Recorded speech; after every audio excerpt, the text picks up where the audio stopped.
Você provavelmente conhece o Saci, aquele menino travesso de uma perna só, com um gorro vermelho e um cachimbo, que vive aprontando por aí. É a figura que aprendemos na escola, que vemos em desenhos e que se tornou um símbolo inofensivo do nosso folclore. Mas e se eu te dissesse que essa é apenas a ponta do iceberg? E se a verdadeira história do Saci for muito mais antiga, sombria e assustadora do que você imagina? Hoje, vamos explorar o lado que poucos conhecem. A versão que os antigos contavam em volta da fogueira, não para divertir, mas para alertar. Prepare-se, porque a história que você vai ouvir hoje pode mudar para sempre a forma como você enxerga essa criatura. No interior do Brasil, bem longe dos livros didáticos, o Saci não era motivo de riso, era motivo de medo, um medo profundo que fazia as pessoas se benzerem ao ouvir um redemoinho de vento. Nessa tradição oral, passada de geração em geração, o Saci não era um brincalhão. Ele era um mensageiro do caos, uma força da natureza que aparecia para confundir, desorientar e, em alguns casos, punir. Ele não estava interessado em esconder objetos ou dar nós em crinas de cavalo por pura diversão. Suas ações tinham um propósito muito mais sinistro. Imagine estar no meio da mata, um lugar que você conhece como a palma da sua mão, e de repente não reconhecer mais nada. As árvores parecem as mesmas, mas o caminho desapareceu. Você anda em círculos por horas, o sol se pondo e a única coisa que te acompanha é uma risada baixa, quase um sussurro, que parece vir de todos os lugares ao mesmo tempo. Esse era o verdadeiro Saci das lendas antigas. A origem dessa criatura também é muito mais complexa e trágica. Esqueça a ideia de que ele simplesmente nasceu assim. Uma das versões mais antigas e menos contadas diz que o Saci foi, um dia, um jovem escravizado. Um menino que, para não ser capturado após uma fuga, preferiu cortar a própria perna. Ele teria morrido na mata, sozinho e em agonia, e seu espírito, revoltado e preso àquele lugar, teria se transformado nessa entidade. Sua dor e sua raiva se manifestariam através do caos que ele causa. Outra vertente da lenda, de origem indígena, conta uma versão diferente. Diz que o Saci surge da própria floresta, como um espírito protetor. Ele não é bom nem mau. Ele é um guardião. Ele aparece quando as regras antigas da mata são quebradas. Quando alguém desrespeita a natureza, caça fora de época ou zomba dos mistérios que não compreende. Ele não seria uma alma penada, mas a própria consciência da floresta se manifestando. E aquele famoso gorro vermelho nos contos infantis é apenas um acessório mágico. Mas nas versões mais antigas, ele tem um significado muito mais profundo e perturbador.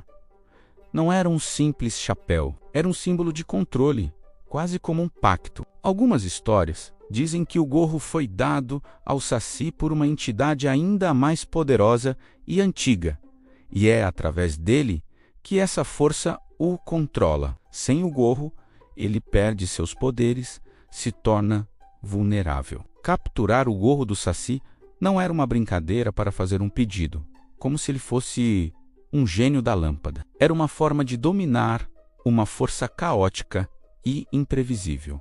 Um ato de coragem extrema que poucos ousariam tentar. O gorro não lhe dava poderes. Ele canalizava um poder que já existia, um poder selvagem e indomável. A forma como o Saci se move também é diferente. Ele não pula numa perna só como uma criança.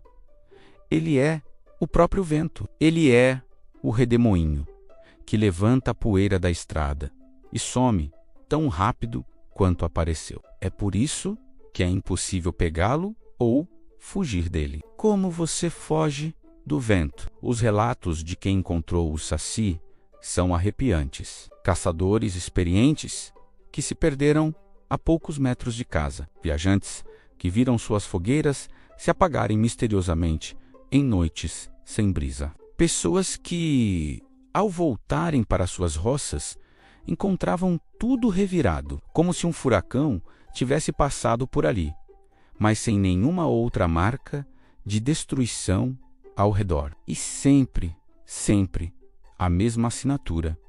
A risada, uma risada que não era de alegria, mas de escárnio. Uma risada que dizia: você está no meu território, e aqui as regras são minhas. Mas o detalhe mais importante, e que quase ninguém conta, é que o Saci não escolhe suas vítimas ao acaso. Ele não é uma criatura que ataca por capricho. Nas lendas mais sombrias, ele é um justiceiro. Ele aparece para aqueles que invadem, destroem ou desrespeitam a mata. Lenhadores que derrubam árvores sagradas, caçadores que matam por esporte, pessoas que poluem os rios e igarapés. Para esses, o Saci não é uma travessura, é uma punição. Ele os faz se perderem para que sintam na pele o desespero dos animais que perdem seu lar. Ele apaga as suas fogueiras para que sintam o frio e o medo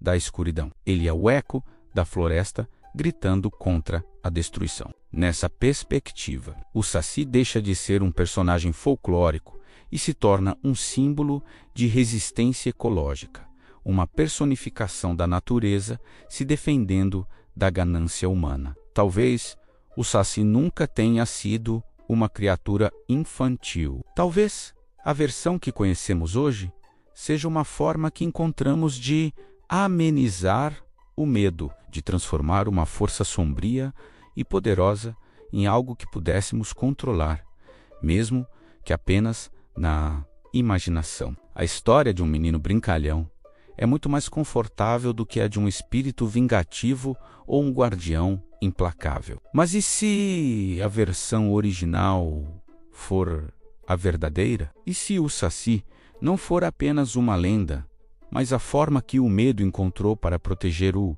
que ainda resta das nossas matas? Se essa versão estiver certa, com o desmatamento e o desrespeito à natureza aumentando a cada dia, talvez ele não seja apenas uma figura do passado. Talvez ele ainda esteja por aí, nos redemoinhos de vento, observando e esperando. E talvez sua risada esteja cada vez mais próxima. A próxima vez que você ouvir um assobio estranho no meio do mato, ouvir um redemoinho se formando do nada, lembre-se desta história. Lembre-se que, por trás da figura infantil, pode existir uma força muito mais antiga e poderosa. O folclore brasileiro é um universo vasto e cheio de segredos, e o Saci é um dos seus maiores mistérios.